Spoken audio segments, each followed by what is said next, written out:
All right, everybody. So today we have Dr. Mike Israetel and Steve Hall with us today, guys. All good. I think both of us are dieting, so Mike's at the tail end of a pretty aggressive diet, so I think I'm probably better than Mike at the moment. All right. Yeah. No. You know what's funny? I went to India for a seminar, and in order to not get malaria, you have to take some medicine, and I'm taking a medicine. You have to take it for a while after, because the parasite can still be in your body. So for the month after India, which I got back on December 5th, so until January 5th, I have to take antibiotics, and they make my appetite so reduced that I'm look at how many calories I actually have to eat for the mini cut, and some days I don't even meet that. So I can't really say I'm struggling because I'm not hungry. I'm not super energetic, but it's trippy, man. The antibiotics just smashed my appetite. I was like, holy crap! And first couple of days you feel fine, and then after 5 days of taking it, your body's like, nah, we're getting poisoned as far as I can tell. We don't need any more food. So, What's your weight down to? I'm down 21 pounds in 3 weeks. Oh, wow. But that doesn't mean anything because half of it is body water. Sure. Yeah. So, when you're bigger, and you do a lot of massing and cutting, and you really wildly swing your carbs, you can lose and gain so much weight that it doesn't mean anything at all.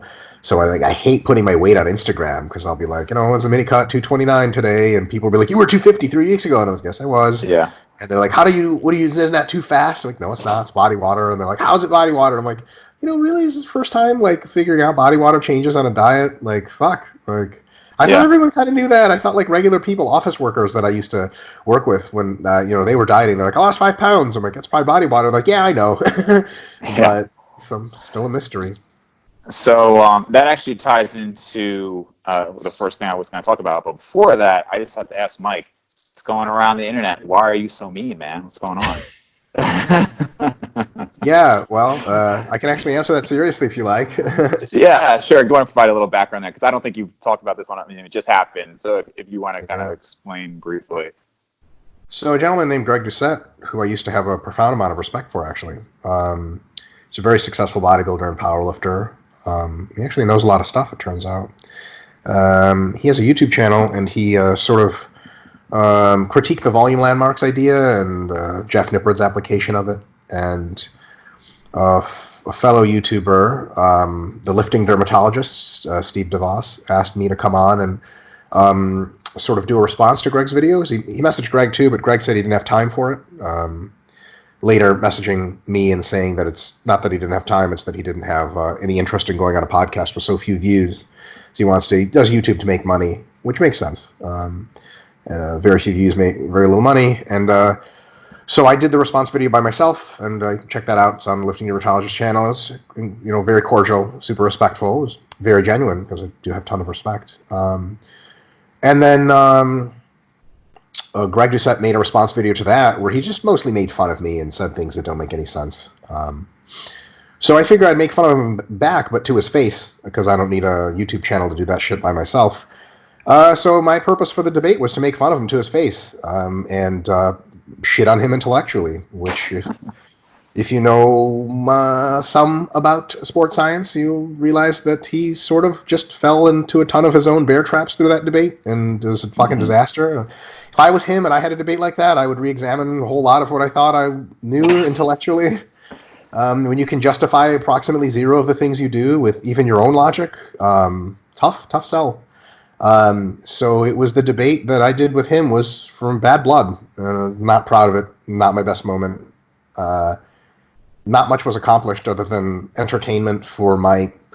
So there's a lot of entertainment for his fans because his fans like confrontation, I think, and I think his fans are relishing and hating me, which is fun. I like that. It's interesting being the heel.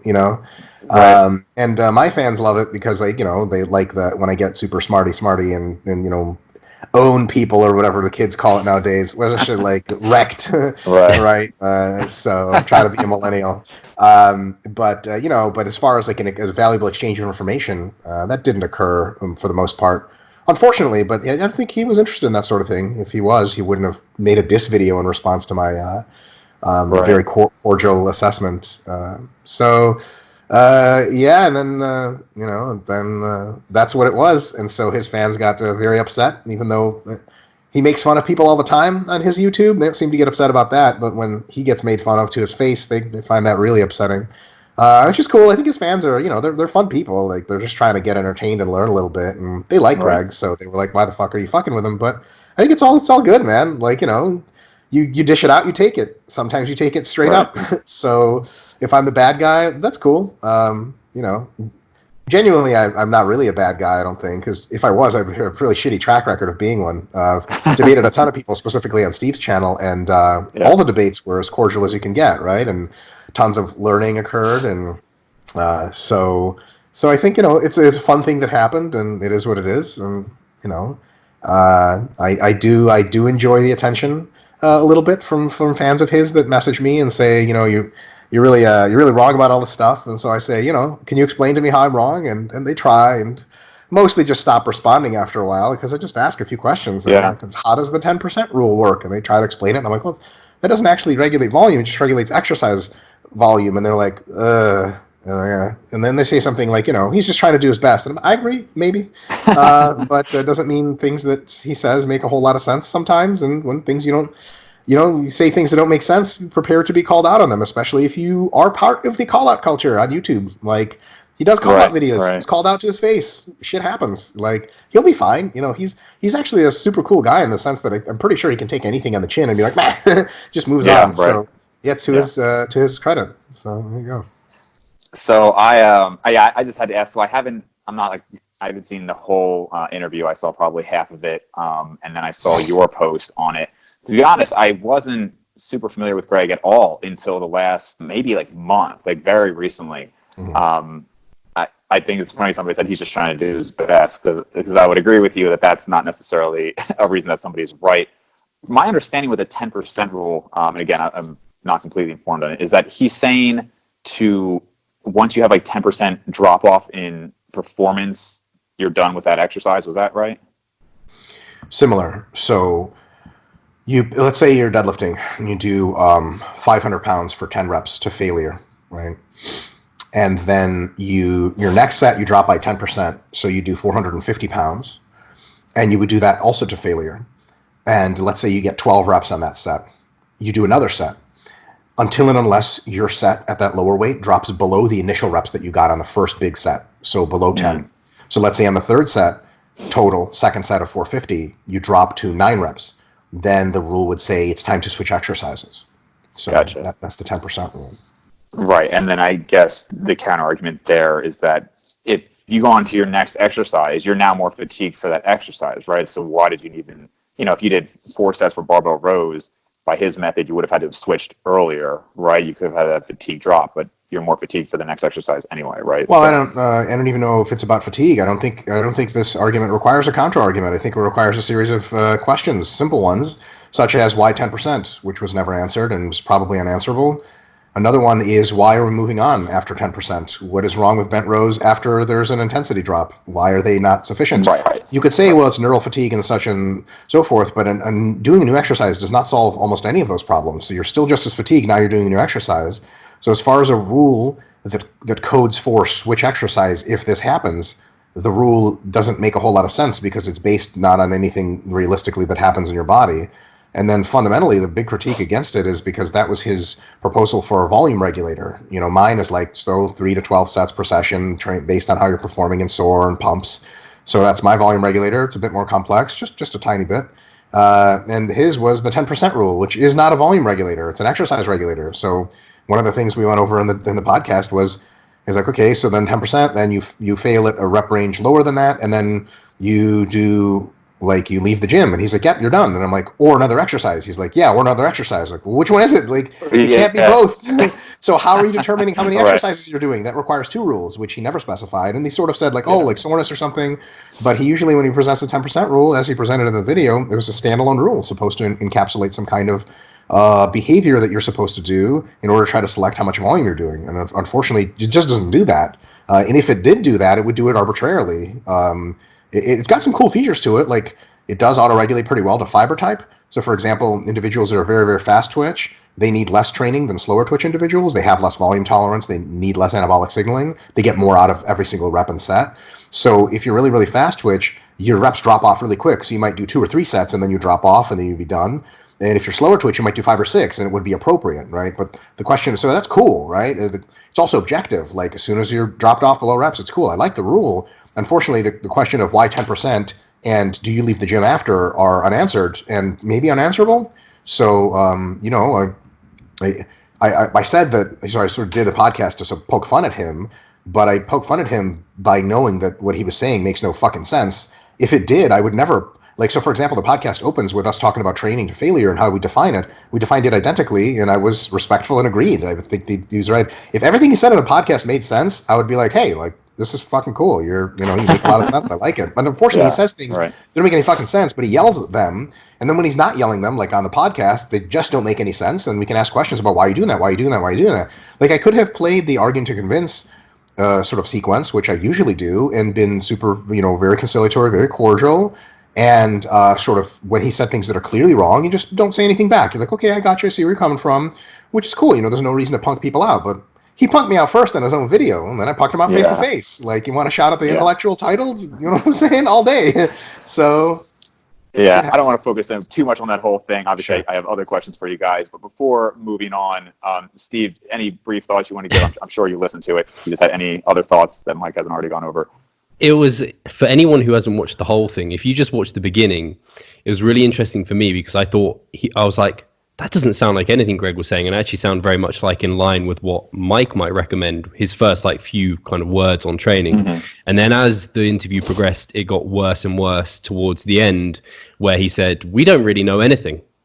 It's just like, you say stuff, Mike, but we don't really know anything, do we? Like, science hasn't told us anything. It's like, well, Mike's face was a picture when he said that. It was just like, wow, you just said that. We don't know anything. Okay. Why are we talking at all?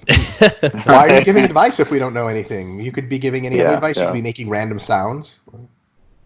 And I just think, I was just going to say, I think it's unfortunate that people took it the way they did. And I think my kind of feeling was that we lose rationality sometimes as humans, and we kind of just cater towards a personality within these sort of scenarios and don't actually take what they're saying. And it's just like, oh, that guy seems nice.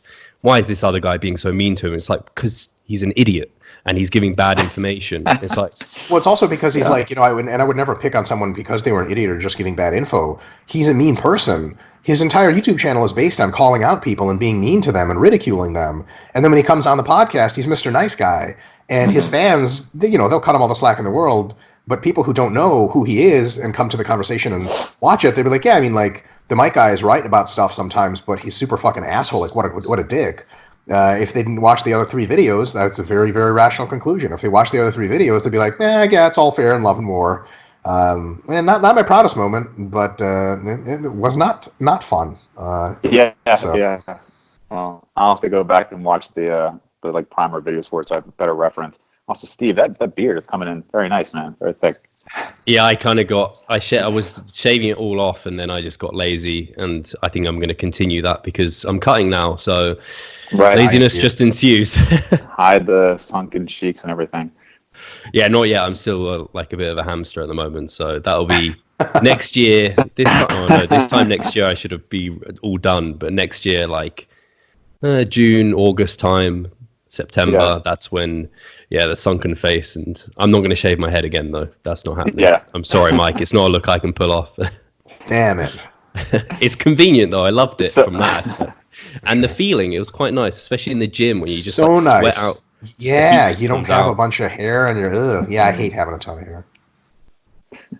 So that actually ties into one of the first things I wanted to ask you about was whether you're, obviously for people who are enhanced, this is going to be even more of a factor, but some things people will say is that one of the most unhealthy aspects of being enhanced is how heavy you get, right? It's not just the anabolics, it's that you're 280 pounds, right? It's just the weight itself. But even from a natural standpoint, weight could still be put on and you could still have those issues. And I think, Mike, that you've mentioned, you were talking about the health issues with bulking up. And I think you said for you, anything over, I don't remember the exact number, maybe it was 170 or something for your height. Anything over that is starting to get more and more unhealthy. And I think that's something that's actually pretty rarely talked about for naturals. Nobody's, at least, when I was first learning about this stuff, nobody was really saying, hey, like, don't bulk up too much. Like, other than, I mean, they talk about general health, but not the weight itself. So could you guys just maybe touch on eating over a certain limit? It was not obesity, but just weight. There are some health ramifications there.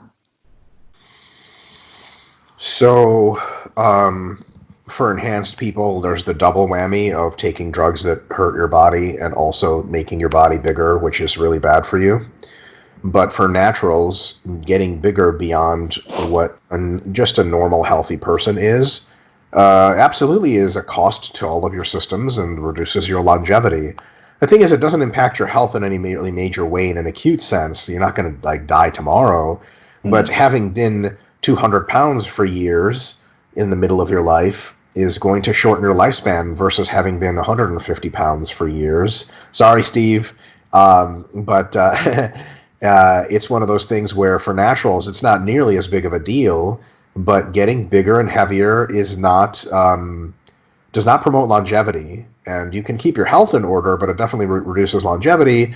And if you get really big and really heavy, the health toll starts to be more obvious. And I think both naturals and enhanced people should look at blood work relatively for, naturals once a year, enhanced people 2 to 3 times a year. Look at blood work, and blood pressure is a huge one to keep an eye on because chronic high blood pressure will kill you.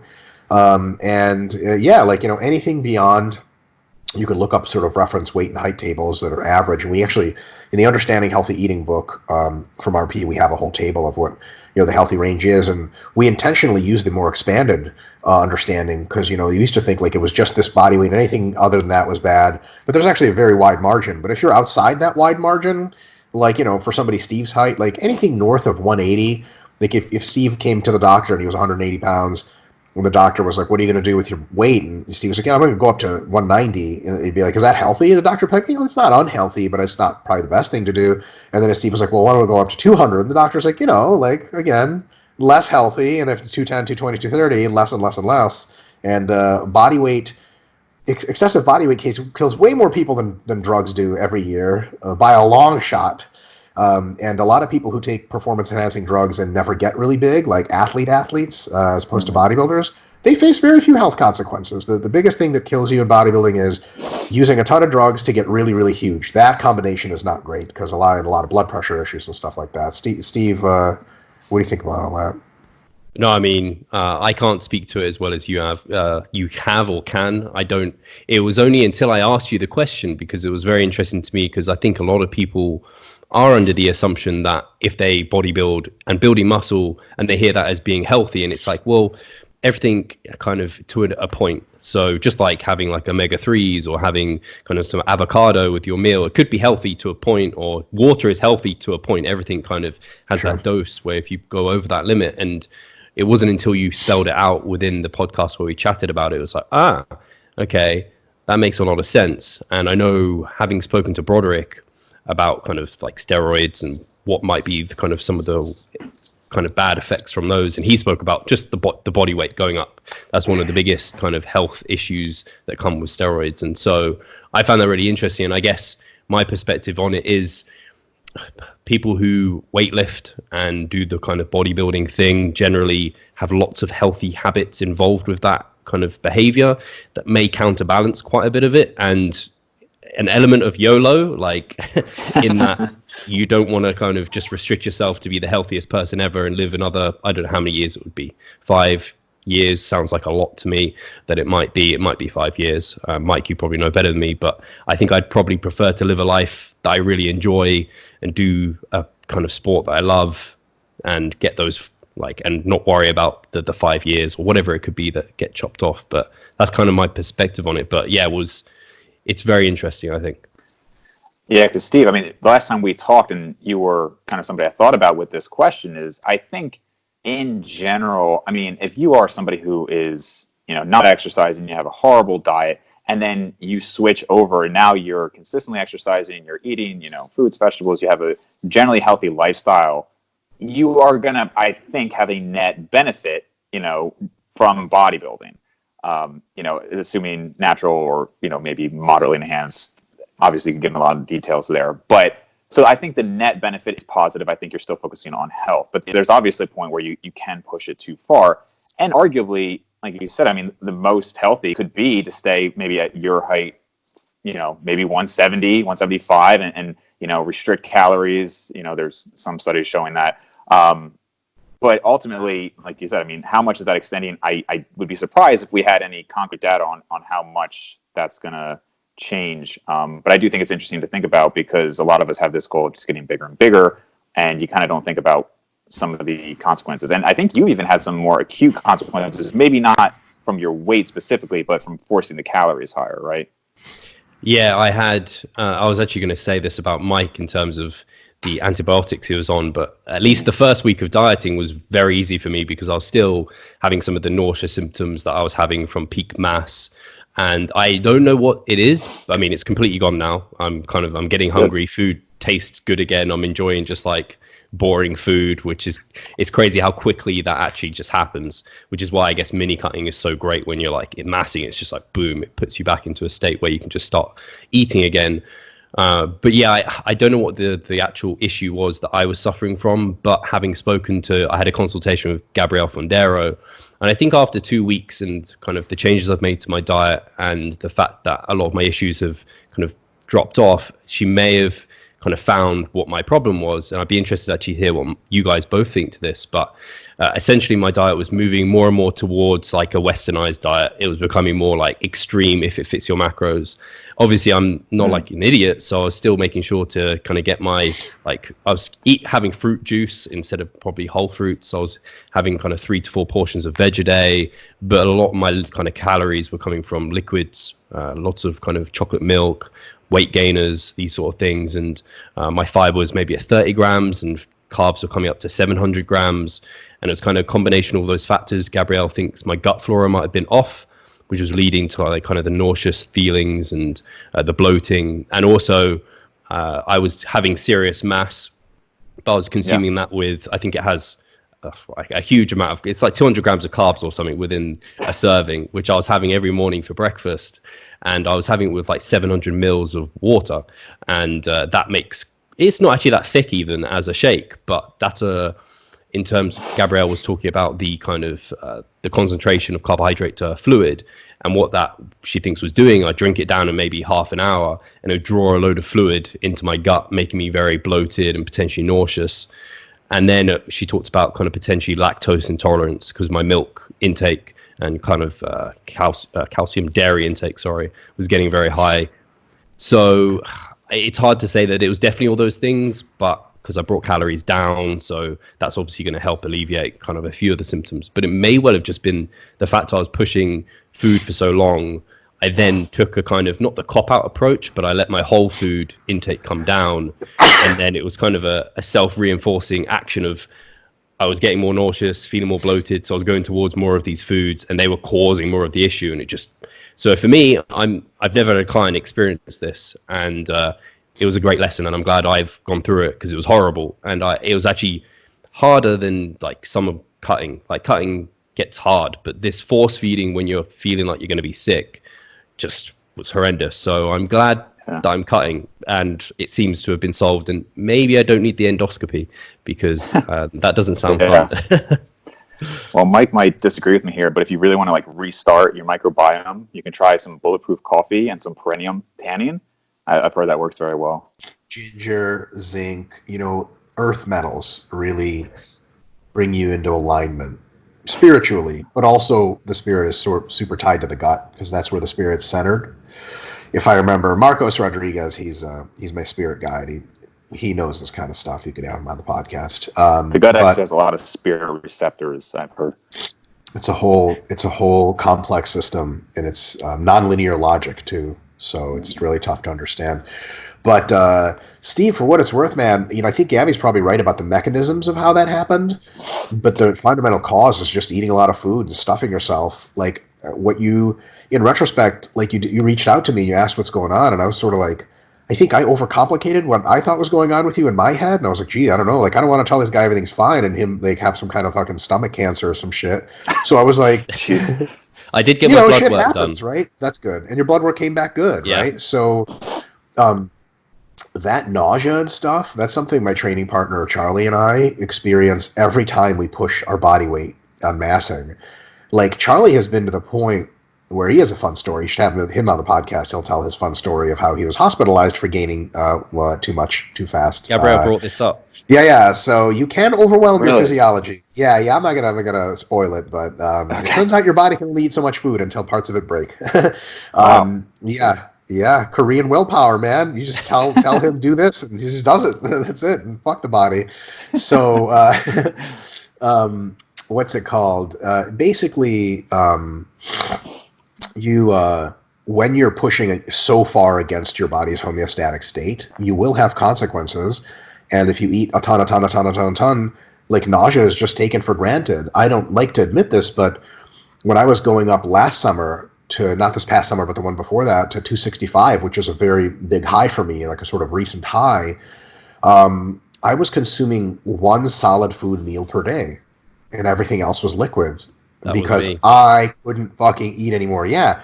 Like, the idea of food was awful. People, my wife would be like, "What are you doing, a cheat meal tonight?" I'd be like, "Yes." Like, "What do you want?" I'm like, "I don't want anything. I don't want any food. If nobody ever shows up, that'd be for the best." Yeah. I mean, that's super crazy, but like, you can't, the nausea is just part of the battle. And I think, like, Steve, you have never gained up to this high body weight before. I gained to 230 drug free when I was in university, when I was 21 years old. And that was the hardest mass I have ever had to this day. And I went to 270 drug free eventually, but that wasn't as hard. So going to 230 for the first time was such a shock that I remember, like, I was out of breath doing anything and everything. I hated food. I was stuffing myself. Like, it was just pain. And something my training partner Charlie said that was really quite brilliant.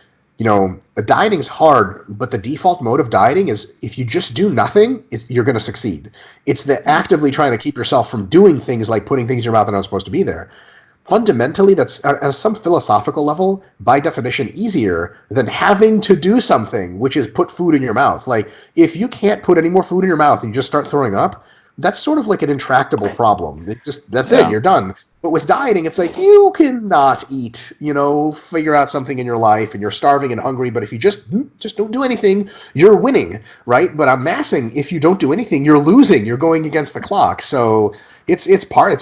Steve, I'm so glad, so to speak, like you said, that you've had this experience, because it is a real thing, pushing your mass way, way higher than it's ever been. Did you, Mike, just out of interest, sorry to start interviewing Mike now, but did you get any fatigue along with that? Revive Stronger podcast.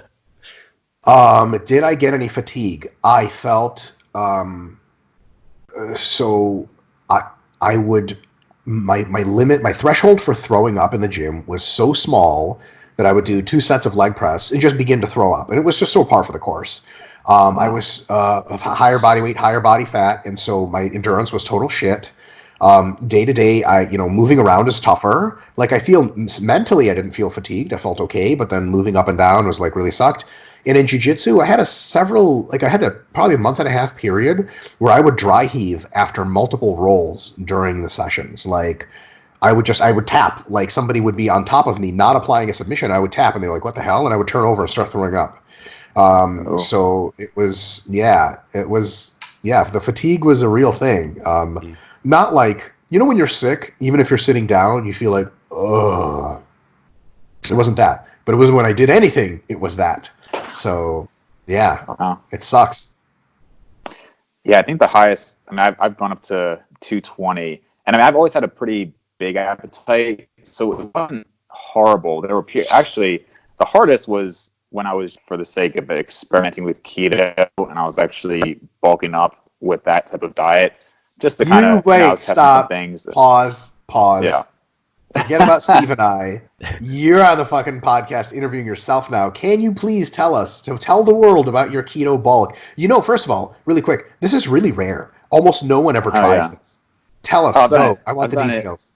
3 times now. Yeah, high school. High school was the most intense. Can you please title this podcast episode Keto Bulk? I'm serious.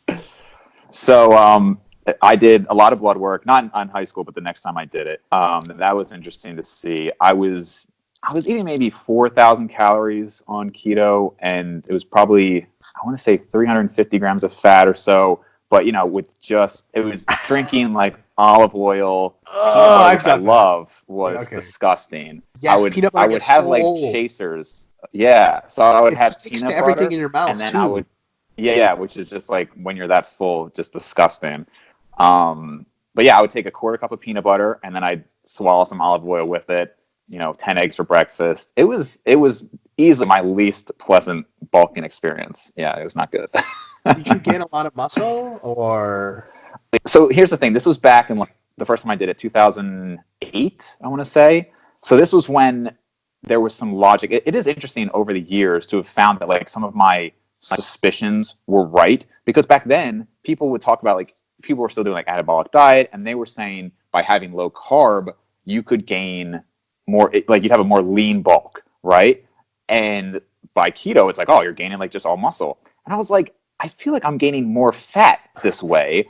By eating a lot of fat? That's strange, right? Yeah, but like what they were telling me as a 16-year-old kid, I was like, I should be gaining less fat. But then I was like, well, no, because my proportion, like with how much I'm gaining, even if I'm gaining slower, the proportion is a higher amount of fat. I got like oil on my face and shit. Like it was just not good.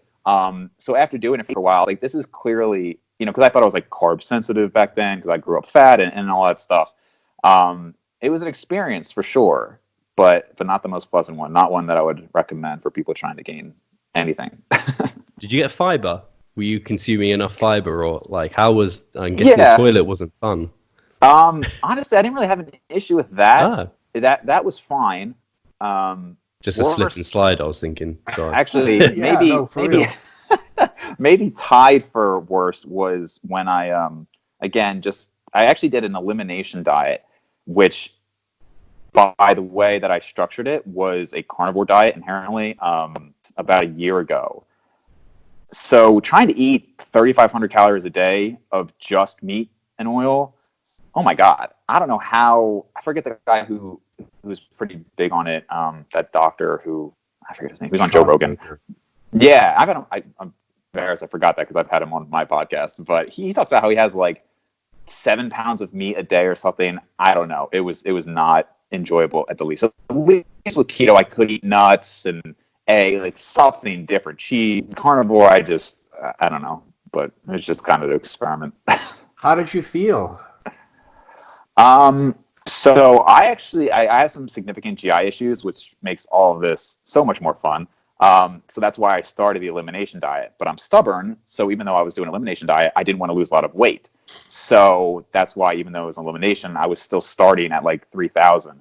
And to be honest, I actually did feel better because I was probably eating so much carbs before, and like I said, I do have some like actual issues there. So I did feel better from a GI standpoint, actually, but I just felt sick. Like aside from that, like not like I didn't have like the same, like didn't have any gas or anything like that, but I just felt like I can't eat anymore. Like I was like trying to find like the most palatable steak. So it was actually pretty expensive because I was buying like really expensive steaks to just get it down. Yeah, it was just a weird, it wasn't as bad as people might think in terms of like performance. My performance is actually completely normal. I'm not one who's noticed when I did keto, performance stayed the same. When I did carnivore, performance stayed the same. When I've had high carb, I don't personally notice these like dramatic differences like some people do. But it was interesting. The blood work was very interesting. LDL was like 250. Total cholesterol was probably like 350. Healthy as an ox, I tell you. Right. Where your doctor's like, you're gonna die. Yeah, I didn't even like consult him. I thankfully have a doctor that just pretty much, yeah. He just writes me whatever I want, and then I just go get it tested. So it was interesting though. And then triglycerides, not surprisingly, were very low, as would kind of be expected on that kind of diet. And I will say that over time, my cholesterol did get better with the same diet. I think there was that initial, shoot up, and then, and actually, when I did keto, this is maybe interesting for people. I did a like traditional kind of bullshit keto, burgers, wings, whatever like the traditionally unhealthy keto College would be. keto. Right. And I did blood work, and then I did another 8 weeks of, again, traditionally healthy. So all of my fat came from avocado, olive oil, everything. my cholesterol improved significantly to the point that like it was actually pretty damn good. My HDL was like 90. So That's like immortality level HDL. Yeah. But was that because I switched to healthier fats, or was that because I was on the diet longer at a similar fat level and it improved? My guess is both probably contributed. Yeah. So. Man, that is, dude, forget Steve and I. That shit is fascinating as fuck. I gotta say, Dave, I got a ton of respect for your follow through, man. Like, I've done some very similar things to you back in the day. Mm-hmm. Like, I've done keto for an inordinate amount of time, like a year. Like, and that's before anyone knew who I was, literally before social media. So when I like criticize the keto diet, people are like, you got to try it. You were never adapted. I'm like, get the fuck out of my face.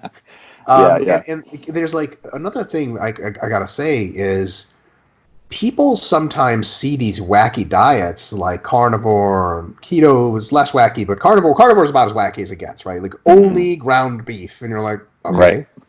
Right. Your body is incredibly adaptable, and beef is very nutritious. So, but in the short term, months, and in a little longer even, it's just fine for your health. You're not going to die. And especially if you take a multivitamin, and you're really just kind of pretty sorted other than fiber, But the real big question about these diets, or the retort to them, isn't like, oh my God, that's a stupid diet, carnivore, you're going to die.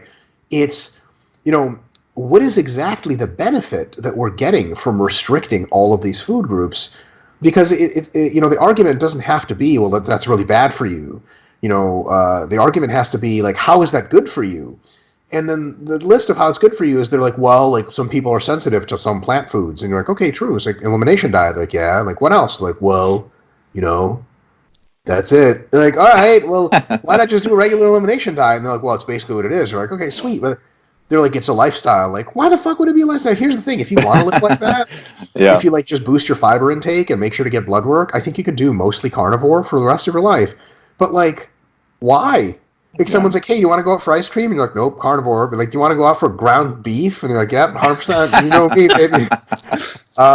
But like, like that's the thing. It's not the why not. That's the real big question. It's the why. People swear by keto and they're like, why keto? And they're like, because it's great. And they're like, what about carbs? They're like, well, they're bad. Like, no, they're not. They're just fine too. Same with veganism. Yeah. People really swear by, well, veganism is the best thing ever. And they wait for you to retort with, it sucks. And usually they retort like, it's great. And they're like, okay, why don't you do it? Like, because there's other great stuff to do. There's tons of ways to eat that are great. And I think a lot of people just want a monolith, right? They want like, this is the diet. And everything else sucks. But the answer really is just a lot of stuff. If you eat fundamentally healthy, it fits right in. It's funny. I didn't know you had done that much with keto. And whenever I talk to people who are experienced with this, especially in the evidence-based community, I always feel there's this like internal pull where the second I say I've done like keto or carnivore, I have to immediately follow up with saying like, but don't worry, I'm not crazy. I didn't believe in it as a fad. There was a reason I did it. I got blood work, like, just to justify the fact that I did this quote fad diet. For sure. Sure. I also did paleo and did keto. I did the warrior diet, so that was like paleo, keto through the week, and then on the weekends it was like all the carbs you want. You're kidding? Yeah, I think that's what the warrior. Or at least I think it was warrior the warrior diet. I thought was the guy. He was some foreign guy. I thought it was like the one big meal at the end of the day. Maybe it was an iteration of. I thought I was following the warrior diet. Maybe I made up my own warrior diet. You're the man, Steve. I will say, like, as far as nomenclature, like following the Revive Stronger principles, lame. The RP diet, what the fuck is that even? It doesn't make any sense. The warrior diet, you know what I'm saying? You get a fucking Rambo knife, crawl through the mud. That sounds fucking baller as fuck. And you tell someone like you're sitting on a plane next to someone, they're like, "Oh, what kind of diet are you doing?" Because you don't eat half the food they give you on the plane. You're like, "Fucking warrior diet," and they're like, "Can I get your autograph? Are there blowjobs allowed on this plane? Can I give you one right now?" Like, it makes it's what a great name, Steve. We're doing this all wrong. We got to rename all of our shit. Warrior diet. Come on. That's awesome. So switching gears a little bit back to training. So then I feel like I have my thoughts on it, but obviously want to hear yours as well. For specialization phases, I think a lot of people would say that as you get more and more advanced, you really have to focus on specific muscle groups because it's going to be harder to provide a stimulus for growth for all of your muscles at the same time. And typically the way I see that done is you ramp up volume for a muscle group or two, and everything else goes to kind of like a maintenance level while that is, while you're increasing the volume there. Have you ever done it where the muscles that you're not specializing, you actually keep volume similar, but you use significantly less taxing exercises for that muscle group? If that makes sense. Steve? I haven't actually done much specialization yet. I'm coming into my 10th year of training. Probably is where I need to start incorporating it more. My last couple of masses, I put certain muscle groups on minimum effective volume and then put the rest of them through the volume landmarks. And I probably did, and I have subconsciously done what you suggested there in terms of like picking movements that are maybe less fatiguing, or in that case, or they maybe provide a side benefit to a muscle group that I want to grow. But I haven't specifically planned out a mesocycle like that. So even my clients, not many of them are in a position where they have to specialize unless they're like bikini or they're like men's physique, and it's like, okay, let's just put legs on maintenance or something because they're covered in board shorts or bikini. They don't need like massive quads, or they don't need like a massive chest, maybe some upper chest, but it's mainly delts and back. So yeah, my experience with that specifically, like you mentioned, I haven't kind of thought about it that way, but I probably, when I have gone through exercise selection, picking less fatiguing movements in that way, I think makes some sense. Okay. I think that's a pretty good way to do it. The one thing that maybe could be done a little bit differently is if you choose really disruptive movements, they like squatting or deadlifting, right? They tend to be really stimulative and really fatiguing, more so. So if you stay away from the movements that are the most fatiguing, a lot of times you're staying away from the most stimulative movements also. So what you end up doing is you're doing a lot of sets of a movement that's not very effective, so you have to do even more sets of it than usual. Or if you keep your sets normal and let the less effective it put you to maintenance volume, essentially, you're spending a lot of time doing sets that you could just do much fewer. So I actually like to keep the exercises relatively similar, or sometimes even more fatiguing when that's on maintenance. Not more fatiguing by itself, but also more stimulative. So if I put my legs on maintenance, I do 6 sets of squats per week, and I don't have to do anything else for quads. But if I put my legs on maintenance by making the exercises easier, like more leg extensions and lunges, I end up needing 2 or 3 leg sessions, 8 sets each on leg extensions and lunges, and it's like, oh, fuck, why the fuck? You get the sense after being in the gym for an hour and a half doing leg extensions and lunges, you're like, why don't I just do 3 sets of squats and get the fuck out of here? So I think from an effect standpoint is very effective.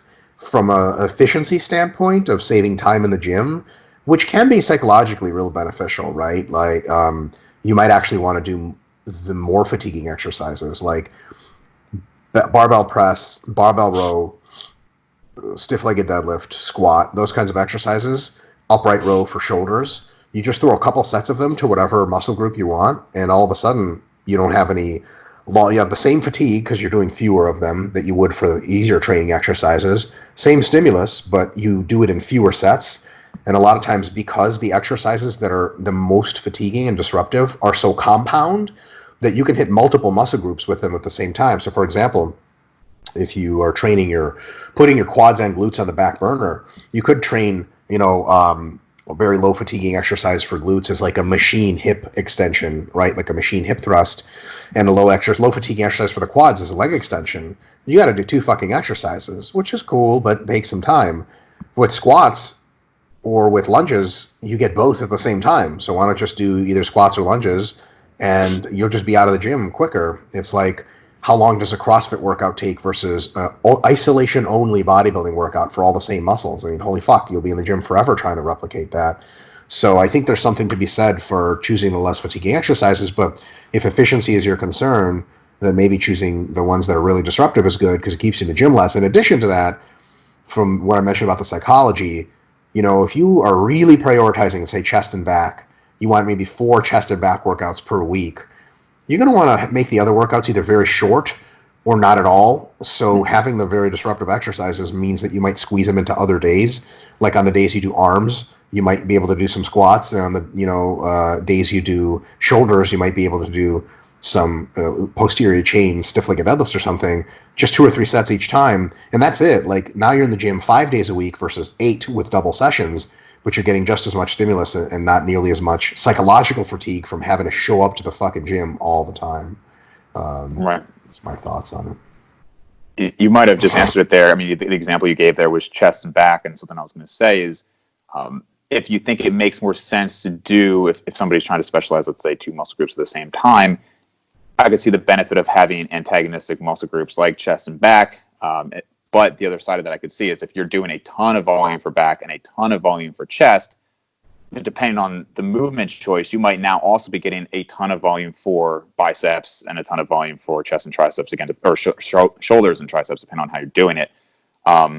Would you generally stick with antagonistic muscles, or would you say, hey, because I'm already going to do so much pressing, I'm going to focus on chest and shoulders, and that's going to be it for this mesocycle or these several mesocycles? Or is that going to lead to just too much fatigue from pressing in general?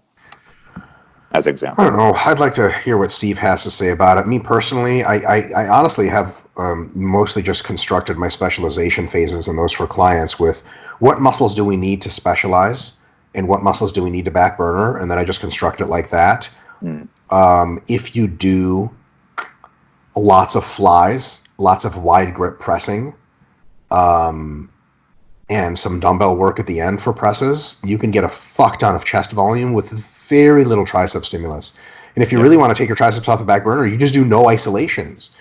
Like you can do tons of back work and your biceps barely get hit because you did no curls. You know, I used to actually not train my biceps ever for years because I thought that the back work would take care of them enough, and it never fucking did. And when I started doing biceps by themselves, I mean, of course my biceps grew, but like my biceps grew way faster when I did isolations.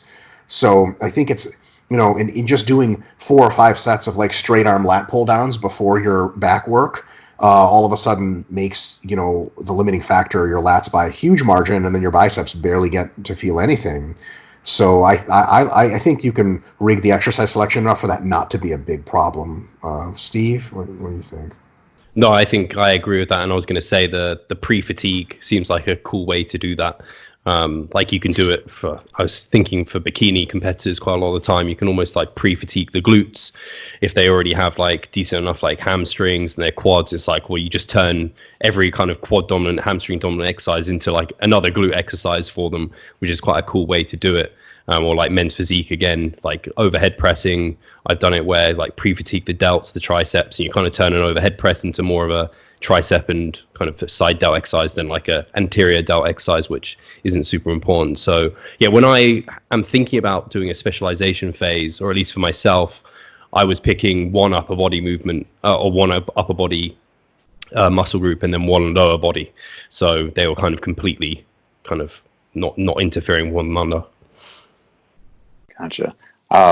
So this is actually something I realized I wrote down like a long time ago, and I think it was something I was going to ask you, Mike. But Steve, am I correct that you had put out, I think last year, like a neck training like ebook or something? Was that a thing?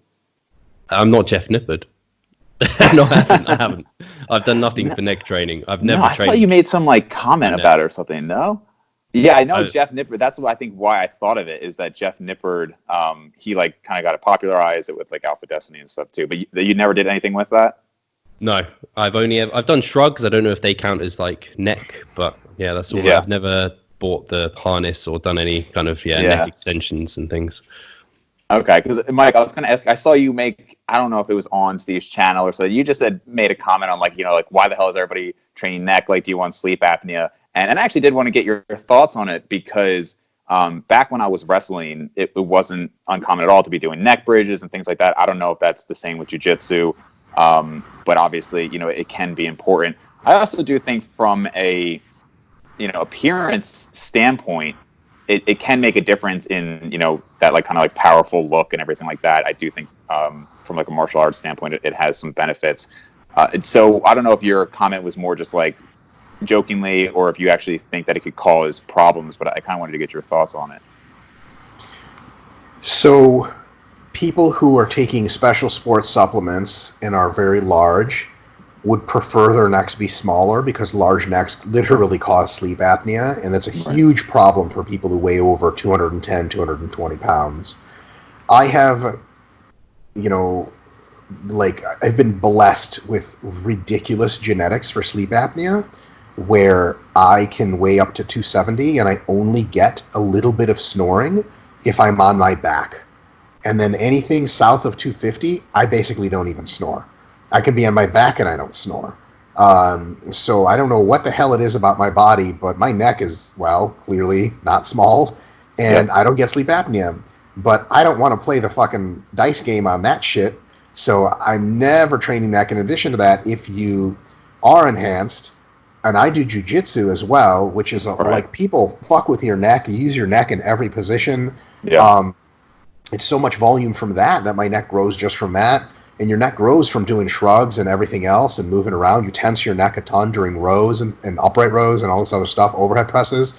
So I think that if someone is in a position where they're at a body weight where they're sleeping just fine, they have no apnea risk for another 20 or 30 pounds, they don't plan on getting another 20 or 30 pounds bigger, but they have a fucking pencil neck and they just want a bigger fucking neck, I think neck training is fucking sweet. It's perfectly logical. And I would just go straight to the source and go to Jeff Nippert's channel and look at his playlists and watch all the videos and read all the materials he's put out about neck training, because that's like, he's the resource on that. And he's got all kinds of really clever ways to train neck that nobody's literally ever thought of before. But, you know, for me and my purpose, and for most of the folks I associate with in the gym, which are other gigantic people, neck training sounds funny because we all already have big necks. And we're like, fuck, if I could train and get my neck smaller, that would be super fucking sweet. In addition to that, like, really, like, the head size is what determines it most. But if your neck is big enough, it can actually make your shoulders look narrower. If your neck is smaller, your shoulders look bigger. The head size really does determine that most. That's like one of those secrets of bodybuilding, is like the smaller your head is, the bigger you look in pictures. It doesn't really matter, though, when you're on a stage standing next to someone, all that shit flies out the window because they can see both of your bodies. But some bodybuilders like looking incredible by themselves. It's like, oh god, Mr. Olympia, how come he took second? And you're like, look, and like, oh, it's right, he just has a really small head. His body's huge, but that other guy's body's bigger. It just doesn't look as cool in pictures. So the neck thing, I'm not sure exactly how that plays into that, but like, you can have such a big neck that the rest of you looks a little smaller. That's definitely possible. You see that with some wrestlers. Their arms kind of look skinny, but they're not. But their neck is like, it's like a pit bull's neck, and you're like, oh fuck, like that just looks strange. But it is, I will say, a big fucking meaty neck and traps is a very clear don't fuck with me muscle. Like, the great way to not get into fights. I don't know if this works in Europe because people don't really wrestle much in Europe, but in the United States, if you have cauliflower ear and a big neck, people just don't fuck with you because they're like, hey, fuck that. People who know, people who don't fuck with you and end up paying a really big price for that shit. So I certainly would never, you get a new guy to come to jiu-jitsu, you can tell he's an ex-wrestler automatically. He's got fucked up ears and thick fucking neck. And like, fuck this guy. I don't want to roll with this guy. And it's always a pain in the ass, even though it's his first day. So big neck, it's like the Tom Hardy look from like, what's that movie, Warrior or whatever? Love that movie. I'm surprised that movie hasn't. I'm surprised it hasn't blown up, actually, because MMA is so popular now. Every time I mention that movie, nobody knows what the hell I'm talking about. It's a great movie, but like his physique, like big neck, big traps, and like a mean guy, and you're like, whoo, that's scary as fuck. Yeah. He's probably only like 180 maybe in that movie, but he's just got all the right muscles for it. Yeah. But yeah, I just because I did see Jeff Nippert talking about it. I made a few videos on my own because I did embarrassingly buy a neck harness just to kind of test it out. And honestly, I mean, I have like from the side, I kind of have a big head, but like forward, I kind of have a smaller head. And my neck was, I think, 15 and a half inches, so definitely not a big neck. And after a year and a half of it, it got up to like 16 and a half, 16 and 3/4. That's like not this giant difference, but hey, after lifting for 12 years and like nothing really having that much measurable growth anymore, to gain, an inch and a half anywhere is cool. So, it did make a difference, but not like a giant difference. So I just kind of wanted to ask about it just because of the comments on it. Mm-hmm. I want to be respectful of your time. I know we're coming to about 3:00 now. I got caught up in the Greg Doucette comments that I forgot to mention at the beginning here. I've had both of you guys on individually, and so that's kind of part of why I wanted to have you on together. Is I see you guys associated together a lot. Obviously, Steve, you're always asking Mike the questions, so I kind of wanted to ask both of you the questions. But keeping with my individual podcast, I do like to donate to a charity for every podcast I do. When I've had you guys on individually, you had both said you didn't have anyone in mind, and so I kept it to Operation Smile, which helps children with cleft lip and palate surgeries. For me personally, I'm very happy to continue to go towards your charity. I'm always careful about where, I don't know, you hear things about charities, you can't always be sure that it's always going to the right place. So I trust that you select a good charity, and I'm happy for it to continue to go there. Okay. I think for sure, I'd be honored for you. Thank you so much, by the way, for contributing to Operation Smile. I think that's great. I have one other charity in mind that I would like to see if you could contribute to instead of that from my end. It's a charity that is collecting money to attack the United Kingdom and to finally end generations of oppression. Folks, the UK has to go. I mean, look, these people they're barely people. So you're working for about Trump it. now. Yeah, who knows, right? Well, Trump and Boris Johnson are friends or whatever, so maybe that's I think last time it was a giant octopus that you had suggested that just kind of surrounded the world. So I don't know if that project ever came through, if my donation made a difference there. Oh, it made a big difference. You bought a screw in the octopus that screws in one of the laser cannons. Yeah. Aren't octopus like crazy? They can be like kilos and kilos, and they can fit through like the smallest holes ever. I think I randomly heard that on a TV show, and I didn't know if you could be my fact checker. I think that's definitely true, because I've seen videos of them doing weird shit like that. And also, they're like way too smart for how they look. Like they get out of fish tanks and stuff and like walk around. You're like, what the fuck? They're creepy, but at the same time fascinating. No, you really don't. Nobody really does. You don't know what you're getting yourself into. All right, well, fantastic way to wrap this up. Thank you guys both for coming on. This was great. Thanks. Yeah, thank you so much.